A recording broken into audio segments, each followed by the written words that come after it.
చాలామంది ఏమనుకుంటున్నారంటే వాళ్ళకి కలిగినటువంటి అనారోగ్యాన్ని బట్టి, రోగాన్ని బట్టి, ఇంట్లో ఉన్నటువంటి ఆ బాధలను బట్టి దేవుడు మాకు ఇవన్నీ ఎందుకు పెడుతున్నాడో అనుకుంటున్నారు వాళ్ళు.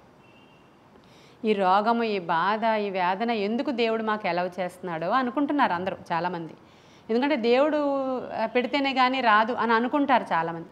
యోబు కూడా అలాగే అనుకున్నాడు. యోబు ఏమనుకుంటున్నాడంటే, ఏమి దేవుడు మేలు చేయడానికే కానీ కీడు చేయడానికి వీల్లేదా? కీడు కూడా ఆయన వల్ల రావచ్చు కదా, మూర్ఖురాలు మాట్లాడుతున్నట్లు మాట్లాడుతున్నావేంటి అని భార్యతో ఆ మాట చెప్పినప్పుడు ఇది చెప్పాడు.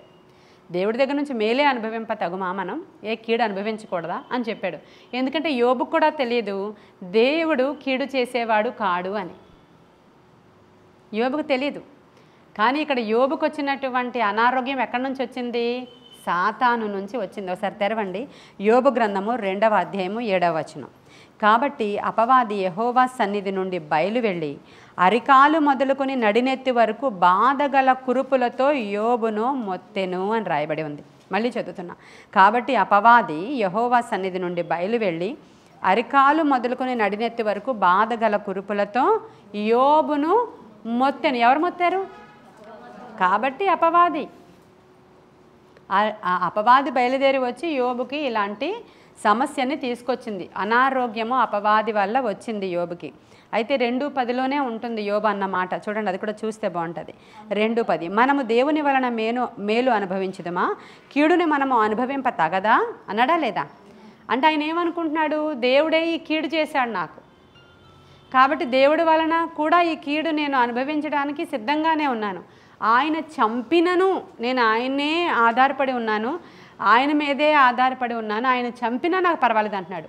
దేవుడు చంపేవాడు కాదు, దేవుడు కీడు ఇచ్చేవాడు కాదు, దేవుడు అనారోగ్యం పంపేవాడు కూడా కాదని స్పష్టంగా ఈరోజు మనము తెలుసుకోవాలి. మనం మరణిస్తాం. మన టైం భూమి మీద కంప్లీట్ అయినప్పుడు మనం మరణిస్తాం. మరణమే ఆయన దగ్గరికి తీసుకువెళ్ళే సాధనం.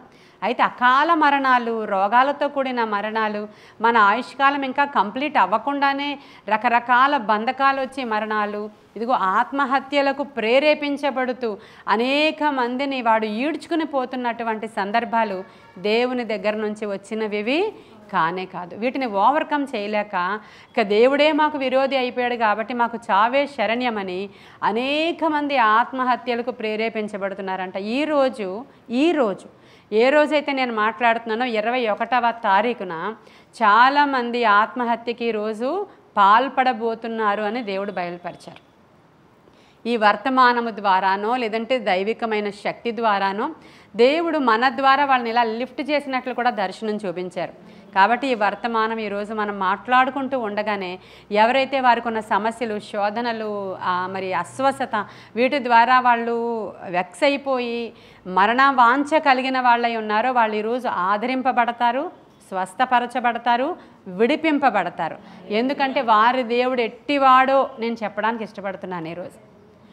ఆయన ఎలాంటి దేవుడు? ఆయన నిర్గమకాండము 15వ అధ్యాయం 26వ వచనంలో, మీ దేవుడైన యెహోవా వాక్కును శ్రద్ధగా విని ఆయన దృష్టికి న్యాయమైనది చేసి ఆయన ఆజ్ఞలకు విధేయులై ఆయన కట్టడలనన్నిటినీ అనుసరించి నడిచిన ఎడల నేను ఐగుప్తీయులకు కలుగజేసిన రోగములలో ఏదియు మీకు నిన్ను స్వస్థపరచు యెహోవాను.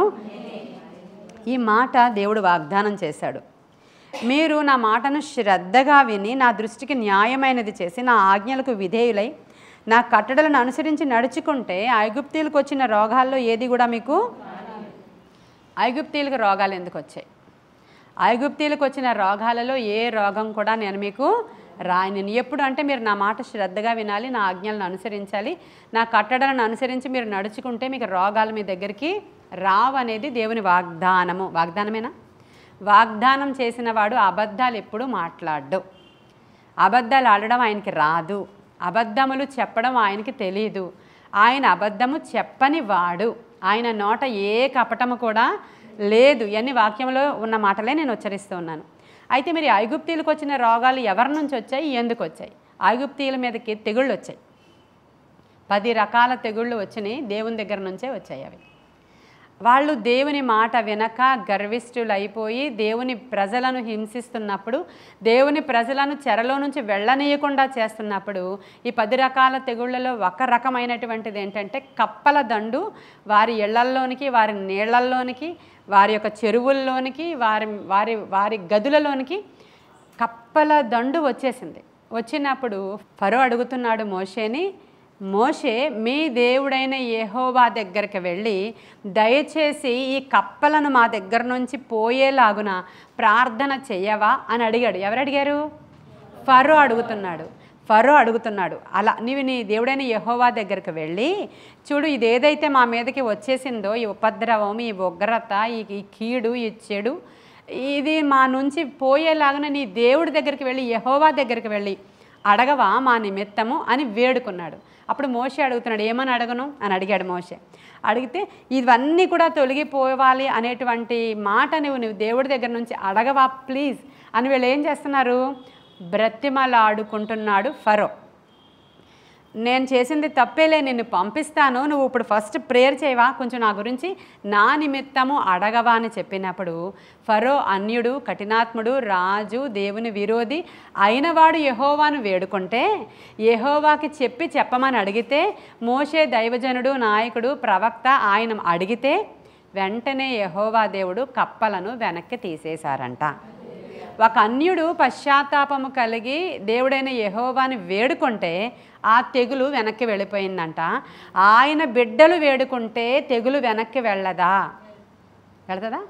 ఒకసారి చూడండి, నిర్గమాకాండము 8వ అధ్యాయము 8 నుంచి 13 వరకు నేను చదువుతున్నాను. అప్పుడు ఫరో మోషే అహరోనులను పిలిపించి, నా యొద్ద నుండి, నా జనుల యొద్ద నుండి కప్పలను తొలగించమని యెహోవాను వేడుకొనిడి. అప్పుడు యెహోవాకు బలి అర్పించుటకు ఈ ప్రజలను అగత్యముగా పోనిచ్చెదనెను. అందుకు మోషే, నన్ను గెలిచినట్టుగా నీవు అతిశయింపవచ్చును. ఈ కప్పల శేషము ఏటిలోనే ఉండునట్లును, అవి నీ మీదకి నీ ఎండలో ఉండకుండా చంపబడినట్లును, నీ కొరకును, నీ సేవకుల కొరకును, నీ ప్రజల కొరకును నేను ఎప్పుడు వేడుకొనవలనో చెప్పు, ఎప్పుడు అడగాలి మా దేవుడిని చెప్పు అని అడిగాడు. చూడండి ఎలా అడుగుతున్నాడు.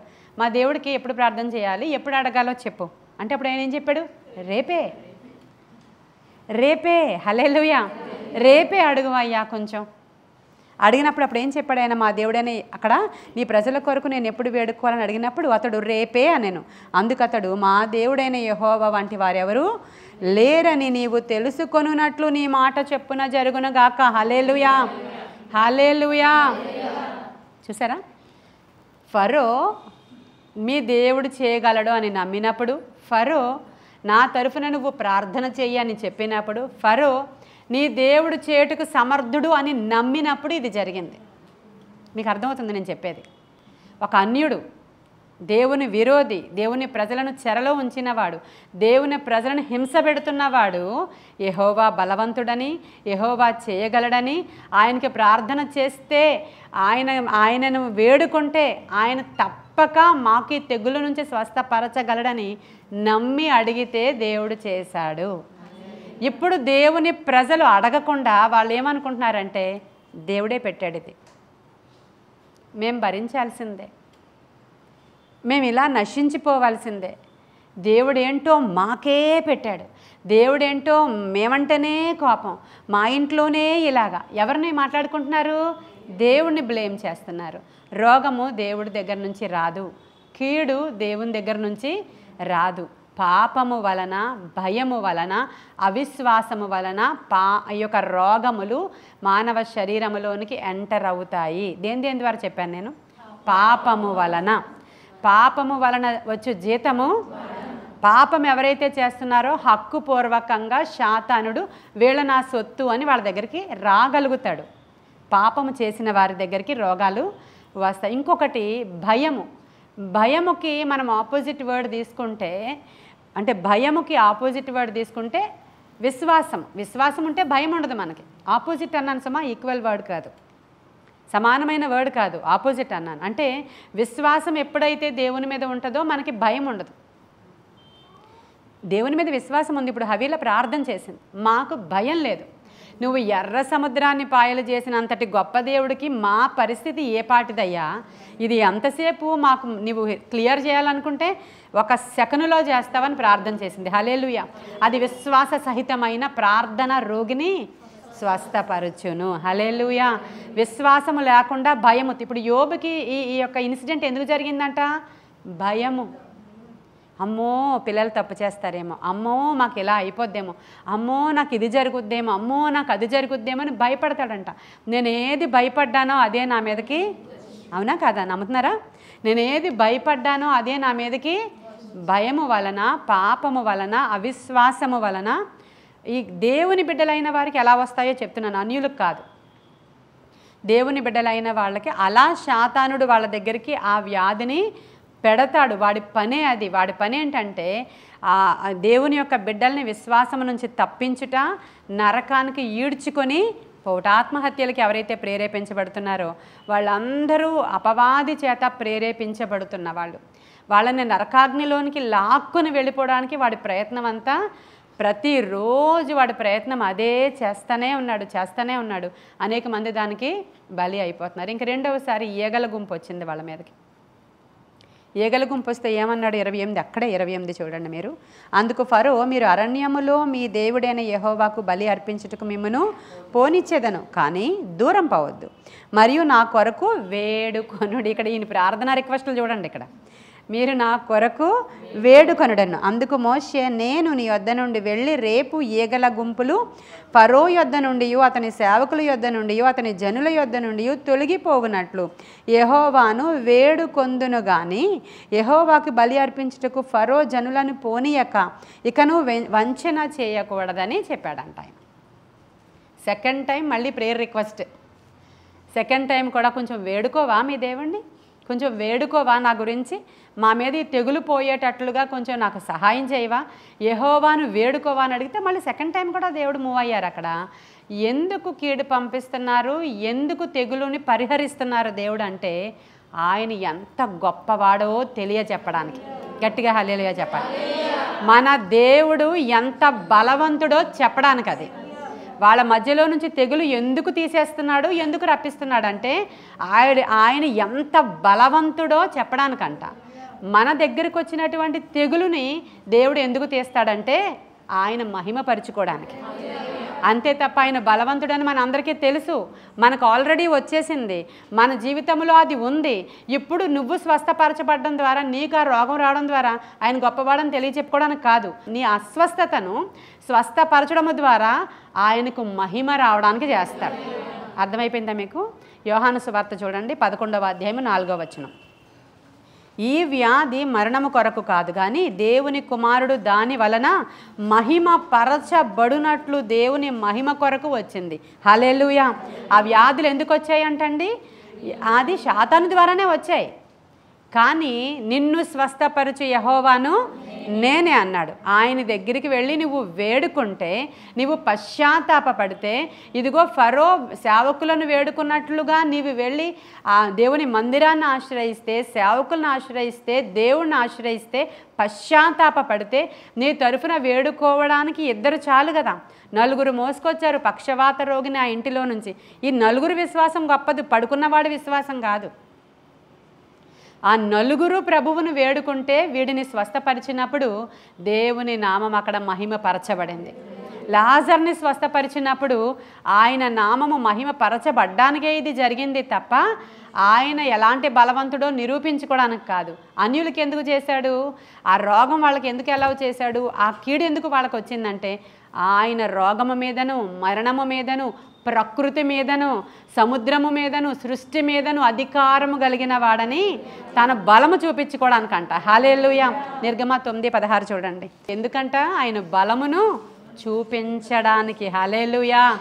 వాళ్ళ దగ్గరికి ఆ రోగాలు, ఆ తెగుళ్ళు ఎందుకు పంపించాడు?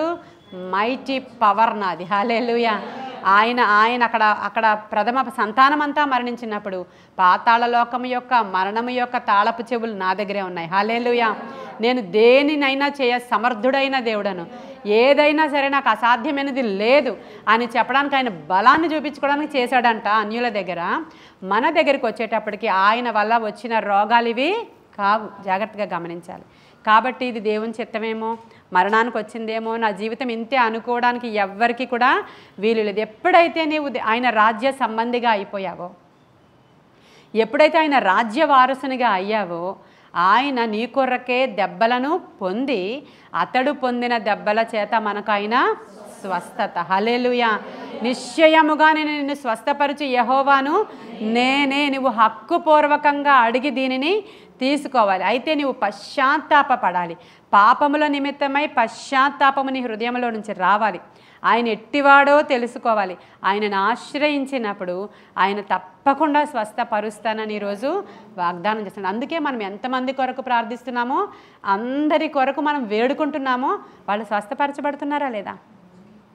మనం చూస్తున్నాం కదా. మనం వేడుకుంటున్నాము, వాళ్ళు స్వస్థపరచబడుతున్నారు. మనం వేడుకుంటున్నాము, వాళ్ళు బాగవుతున్నారు. మనం వేడుకుంటున్నాము, వాళ్ళు విడిపించబడుతున్నారు. చూడండి, మత్తయి సువార్త 8వ అధ్యాయము 17వ వచనంలో, ఆయన మాట వలన దయ్యములను వెళ్ళగొట్టి అనేక రోగులను ఆయన స్వస్థపరిచెను. ఆయనే మన బలహీనతలను వహించుకొని మన రోగములను భరించెనని ప్రవక్త అయిన యెషయా ద్వారా చెప్పబడినది నెరవేరేను.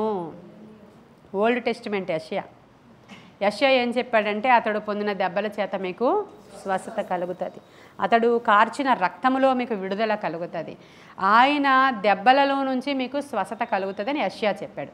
ఇప్పుడు ఇది న్యూ టెస్టిమెంట్, మత్తయి సువార్తలో మాట్లాడుకున్నాను. అంటే ఓల్డ్ టెస్టిమెంట్లో స్వస్థతలు ఉన్నాయి, దేవుడు స్వస్థతలు చేశాడు. యేసుక్రీస్తు ప్రభు వారు కూడా, అపోస్తలులు కూడా స్వస్థతలు చేశారు. అక్కడి వరకునే అది. ఆ తర్వాత అది కొనసాగదు, మీరేం చెయ్యక్కర్లేదు. దేవుని చిత్తమైతే స్వస్థత అవుతుంది.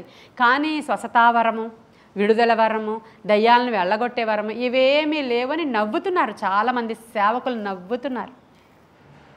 ఈ మత్తయి సువార్తలో ఆయన చెప్తున్నాడు, ఆయన మాట వలన దయ్యాలను వెళ్ళగొట్టి స్వస్థపరిచారంట. అంటే ఇప్పుడు రోగాలు దయ్యాల ద్వారానే వచ్చాయి. ఏం చేశాడు? ఫస్ట్ స్వస్థపరచడానికి ముందు దయ్యాన్ని వెళ్ళగొట్టాడు. దయ్యములను వెళ్ళగొట్టి అప్పుడు స్వస్థత జరిగింది అక్కడ. అప్పుడు ఈ మత్తయి ఏమని రాస్తున్నాడంటే, రాసేటప్పుడు యెషయా ప్రవచించినట్లు ఆయన మన బలహీనతలను వహించుకొని మన రోగములను భరించెనని యెషయా ద్వారా చెప్పబడినది నెరవేరెను. చూసారా? ఇప్పుడు ఆనాడు, ఈనాడు, ఏనాడు వాగ్దానము చేసినవాడు నమ్మదగినవాడు. ఆనాడు చేసిన యెషయా ప్రవచనము ఈనాడు నెరవేర్చబడుతూనే ఉంది. స్వస్థత మన హక్కు. దైవిక స్వస్థత దేవుడిస్తాడు. అతడు పొందిన దెబ్బల చేత మనము స్వస్థత పొందుకుంటాము. దైవిక స్వస్థత పొందుకోవడానికి ప్రతి ఒక్కరిని కూడా దేవుడు పిలుస్తున్నాడు. ఆయనని నమ్మాలి మనము. యోబుకు తెలియలేదు దేవుడు నన్ను స్వస్థపరచ సమర్థుడని. కీడిస్తే తీసుకోవడానికి తగమా అని అడుగుతున్నాడు ఆయన. సరే, ఆయన నన్ను మరణానికి తీసుకెళ్ళిపోయినా సరే నేను ఆయన దగ్గరే ఆయన ఆనుకునే ఉంటాను. నా విమోచకుడు సజీవుడు, ఆయన నన్ను విడిపిస్తాడు అని అలా నమ్ముతున్నాడు ఆయన. కానీ ఆ కీడు ఆయన దగ్గర నుంచి రాలేదు, ఇది శోధకుడు దగ్గర నుంచి వచ్చింది. ఎందుకు? తన విశ్వాసాన్ని పరీక్షించడానికి. ఇప్పుడు అనేక మంది ఎవరైతే యూట్యూబ్లో వింటున్నారో, అది మీకు దేని ద్వారానైనా వ్యాధి రావచ్చు, కానీ మీరు స్వస్థత హక్కుపూర్వకంగా రిసీవ్ చేసుకోగలరు. ఆయన ఇస్తాడు. దేవుని వాక్యము చదువుట ద్వారా, సేవకులు ప్రార్థన చేయుట ద్వారా, మీరు విశ్వాసం ఉంచుట ద్వారా, మీరు పశ్చాత్తాపపడుట ద్వారా, మీరు పాపముల నుంచి విడిపించబడుట ద్వారా మీరు స్వస్థత పొందుకుంటారు. హల్లెలూయా. ఈరోజు నేను మాట్లాడుతూ ఉండగానే మీరు స్వస్థపరచబడతారు. ఇది సత్యం. ఎందుకంటే ఆయన మొదట దయ్యాలను వెళ్ళగొట్టి నోటి మాట ద్వారా స్వస్థపరిచెను. కాబట్టి మాట్లాడుతూ ఉండగానే వర్డ్ బలమైనది కాబట్టి దయ్యాలు పారిపోతాయి. దేవుడు స్వస్థత మీ మీదకి దిగి వస్తుంది. హెబ్రీయులకు రాసిన పత్రిక 2వ అధ్యాయము 14-15 వచనాలు చదువుదామా అది. కాబట్టి ఆ పిల్లలు రక్త మాంసములు గలవారైనందున ఆ ప్రకారమే మరణము యొక్క బలము గల వాణిని, అనగా అపవాదిని, సాతాను. అపవాది అంటే కిందన ఫుట్నోట్లో సాతాను. వాడు అసలు అపవాది, వాడు ఎంత బలవంతుడో వాడిని మరణము ద్వారా నశింపచేయుటకును, మరణం అంటే ప్రభువు యొక్క మరణము ద్వారా నశింపచేయుటకును, జీవితకాలం అంతయు మరణ భయము చేత దాస్యమునకు లోబడిన వారిని విడిపించుటకు ఆయన కూడా రక్త మాంసములో పాలివాడాయన. హల్లెలూయా. మరణ భయాన్ని, దాస్యాన్ని, దాని లోపల ఉన్నటువంటి వారిని విడిపించుటకు ఆయన మనలాగే రక్త మాంసములలో ఆయన పాలివాడయ్యాడంట. ఆయన మరణము ద్వారా దీని అన్నిటి నుంచి మనలను విడిపించాడంట. ఆ యొక్క మరణ భయం, ఆ యొక్క సాతాను యొక్క కట్ల నుంచి కూడా మనల్ని విడిపించాడంట. మరణము నుంచి విడిపించాడంట, మరణ భయము నుంచి విడిపించాడంట. ఆయన అవన్నీ విడిపించడానికే మనలాగే ఆయన రక్త మాంసములలో పాలివాడయ్యాడంట. హల్లెలూయా. ఎంత గొప్ప విషయం కదా.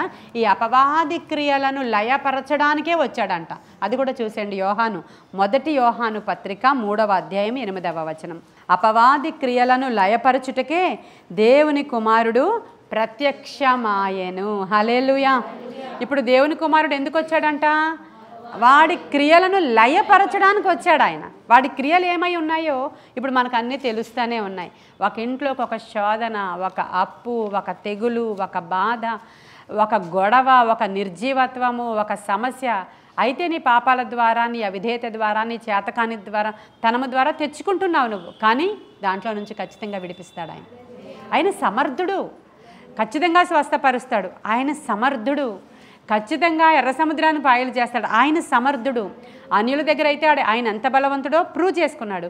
నీ దగ్గర అయితే నీకు కార్యము జరుగుట ద్వారా తండ్రి నామము మహిమపరచబడతాడు.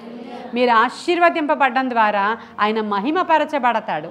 మీరు విడిపించబడడం ద్వారా ఆయన నామము హెచ్చించబడుతుంది, ఆయన మహిమపరచబడతాడు. ఇది క్రిస్టల్ క్లియర్గా ఉన్నటువంటి బైబిల్ సత్యం. యెషయా 53:4-5 వచనాలు చదివి ముగించుకున్నాం. నిశ్చయముగా అతడు మన రోగములను భరించెను, మన వ్యసనములను, మరేమండి మన రోగాల్ని ఏం చేశారంట ఆయన? మన వ్యసనాలను వహించాడు. అయినను మొత్తబడిన వానిగాను, దేవుని వలన బాధింపబడిన వానిగాను, శ్రమ నొందిన వానిగాను మనం అతనిని ఎంచితిమి. మన అతిక్రమ క్రియలను బట్టి అతడు గాయపరచబడెను, మన దోషములను బట్టి నలుగగొట్టబడెను, మన సమాధానార్థమైన శిక్ష అతని మీద పడెను, అతడు పొందిన దెబ్బల చేత మనకు స్వస్థత కలుగుచున్నది. హల్లెలూయా, హల్లెలూయా. నిన్న నేడు నిరంతరము మార్పు లేని దేవుడు, అబద్ధమాడజాలని ఆయన వాగ్దానాలు గొప్పవి. ఆయన మన ప్రాణాత్మ దేహాలను విమోచిస్తాడు, విడిపిస్తాడు, స్వస్థపరుస్తాడు, రక్షిస్తాడు. అంతము వరకు నమ్మకంగా ఉండే దేవుడు ఆయన. ఇది సత్య సువార్త. మనం ఈరోజు ఏదైతే మాట్లాడుకున్నామో అది అక్షర సత్యము, వాక్య సత్యము, లేఖన సత్యము. ఇది ప్రజలందరికీ తెలియకుండా ఏం చేస్తున్నాడు అపవాది? కట్టెన్ వేసేస్తున్నాడు. కట్టెన్ ఒక తెర కడతాడు అన్నమాట. తెర కట్టి నీ బ్రతుకింతే, నీ బ్రతుకింతే, నువ్వు ఇంతకు మించి పని చేయవు, నీకు ఇంతకు మించి ఆశీర్వాదము రాదు, నీకు అసలు స్వస్థతే అవ్వదు, నీకు విడుదల లేదు. ఎందుకంటే నువ్వు ఇది సో అండ్ సో కదా, నీవు అది కదా, నీవు ఇది కదా, నీవు ఇది కదా అని వాడు 24 గంటలు నీ చెవి దగ్గరే కూర్చొని మాట్లాడుతూ ఉంటాడు. అప్పుడు ఏం చేయాలి ఆయన? అందుకనే మనం చెవులు గల వారముగా ఉండాలి. మనం అపవాదికి చెవులు ఇచ్చేసామనుకోండి, మనకు చెవులు లేనట్లు లెక్క. ఇంక చెవులే లేవు మనకి. అందుకని ఏసయ్యేమన్నాడు? చెవి. అందుకని అప్పటి వరకు ఆయన మాట వినలేకపోతున్నావు అనుకో, నీకు చెవులు లేవని అర్థం. ఆయన మాట నీకు వినబడుతుంది అనుకో, నీకు చెవులు ఉన్నాయి. అందుకే వినుట ద్వారా నీకు వినుట ఆయన గూర్చిన మాట ద్వారా కలుగుతుంది. హల్లెలూయా. కాబట్టి ఈరోజు ఎంతమంది అయితే ఈ వర్తమానం వింటున్నారో మీ అందరి కోసం, స్వస్థత కోసం నేను ప్రార్థన చేయబోతూ ఉన్నాను. ఏకీభవించండి, అందరూ కూడా ప్రార్థన చేద్దాం. మీలో విశ్వాసం ఉన్న వాళ్ళు తీసుకుంటే ఒక గ్లాస్ ఆఫ్ వాటర్ తీసుకోవచ్చు, మీ బాటిల్లో వాటర్ కొంచెం తీసుకోవచ్చు. స్వస్థత కొరకైనటువంటి వాళ్ళు ఎవరైనా ఇష్టపడుతూ ఉంటే వాళ్ళు యేసయ్యా ఇది మీరు రక్తముగా మార్చని అడగొచ్చు. మనం ఇంకా ఆ గ్లాస్ ఆఫ్ వాటర్ కూడా మాకు అక్కర్లేదు, ఒక మాట చాలు అనుకున్న వాళ్ళు ఆ మాట కూడా రిసీవ్ చేసుకోవచ్చు. మీ విశ్వాసపు లెవెల్స్ని బట్టి నేను ప్రార్థన చేయబోతూ ఉన్నాను. ఏకీభవించండి దయచేసి. మరి ఏ ఒక్కరు కూడా రోగము ద్వారా కానీ, బాధ ద్వారా కానీ, శరీర సమస్య ద్వారా కానీ, ఇంట్లో ఉన్న ఇబ్బందుల ద్వారా కానీ, భార్యాభర్తల మధ్యలో సమస్యల ద్వారా కానీ, యవ్వనస్తుల యొక్క సమస్యల ద్వారా కానీ, ప్రేమ లేదని కానీ, ప్రేమ కోల్పోయామని కానీ, ఎవరు లేరు అనాథలమని కానీ, ఎవరైతే భావించి ఆత్మహత్యలకు ప్రేరేపించబడుతున్నారో అటువంటి దురాత్మ నజరేయుడైన యేసు నామములో ఇప్పుడే వారిని విడిచి బయటికి పారిపోవునుగా.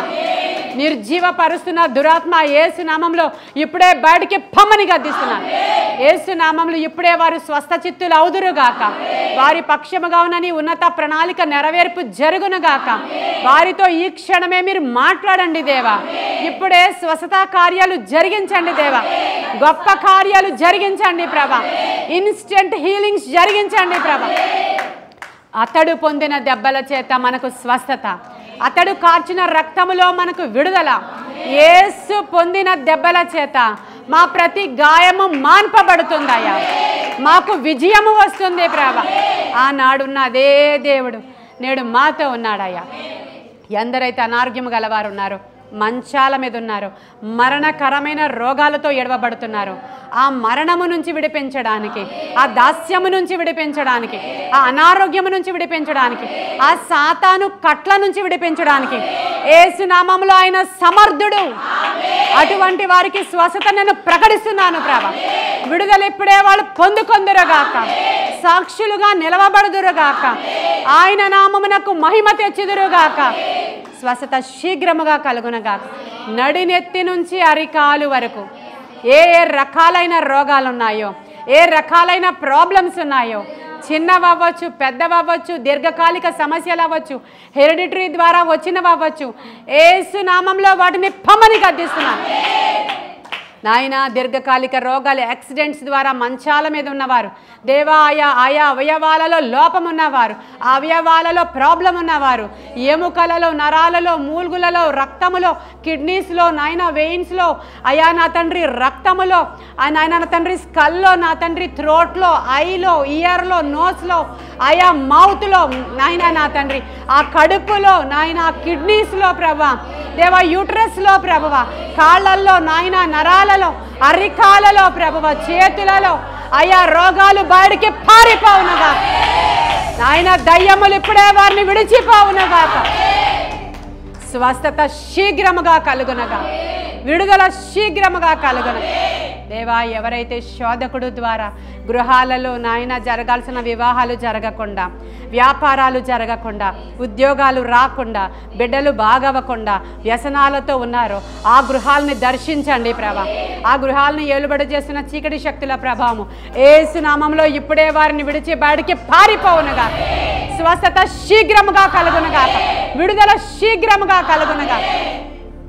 స్వస్థపరచు యెహోవాని నేనే అన్నావు కదయ్యా నాయన. స్వస్థపరచువాడా, మారా చేదుని మధురముగా మార్చేవాడా నాయన. ఇమ్మీడియట్ హీలింగ్స్ కావాలయ్యా.